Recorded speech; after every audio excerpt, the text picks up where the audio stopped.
આપણા ભારતમાં કુલ 8,000થી વધારે રેલવે સ્ટેશન આવેલા છે, પણ શું તમને એ ખબર છે કે આપણા દેશનું સૌથી છેલ્લું રેલવે સ્ટેશન કયું છે?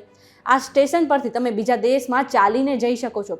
આ સ્ટેશન સૌથી જૂના સ્ટેશનોમાંથી એક છે. સાથે જ આ જે રેલવે સ્ટેશન છે એ અંગ્રેજોના જમાનાનું છે.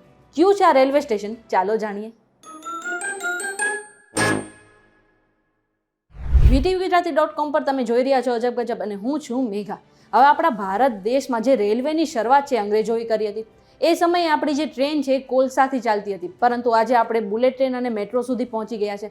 તમે પણ ઘણી વખત ટ્રેનમાં બેસીને મુસાફરી કરી હશે, પણ શું તમે ક્યારેય એવા રેલવે સ્ટેશન વિશે સાંભળ્યું છે જ્યાંથી આપણે થોડાક ડગલા ચાલીને બાંગ્લાદેશમાં પહોંચી જઈએ છીએ? સાથે જ આ રેલવે સ્ટેશન ભારતનું સૌથી છેલ્લું રેલવે સ્ટેશન છે.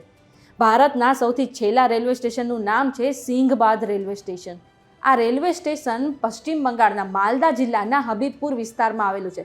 ભારત અને બાંગ્લાદેશની સરહદ પર આવેલા સ્ટેશનને ભારતનું સૌથી છેલ્લું સ્ટેશન પણ માનવામાં આવે છે, કારણ કે આ સ્ટેશન બાદ ભારતની સરહદ પૂરી થઈ જાય છે અને બાંગ્લાદેશની જે સરહદ છે એ શરૂ થઈ જાય છે. અંગ્રેજોના સમયમાં બંધાયેલું આ સ્ટેશનનું ઐતિહાસિક મહત્વ પણ ઘણું બધું વધારે છે.